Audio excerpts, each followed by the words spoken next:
Welcome to the Tech Egg. Don't get scrambled. Enjoy the video. In this video, I will explain how to fix your Dodge Ram radio.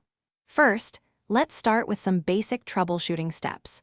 Always begin by checking the fuse box for any blown fuses related to your radio. A simple replacement can often resolve power issues. Next, try a soft reset by disconnecting your vehicle's battery for about 15 minutes, which can clear minor glitches.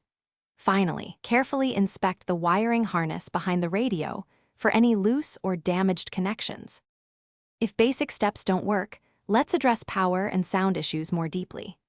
Ensure the main power and ground connections to the radio are secure and free from corrosion.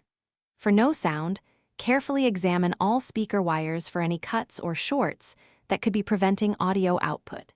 You can also use a multimeter to test for proper voltage at the radio's wiring harness, confirming it receives adequate power.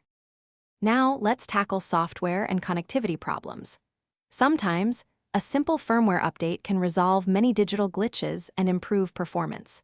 If you're having Bluetooth issues, try resetting the radio's Bluetooth settings and then repairing your devices from scratch.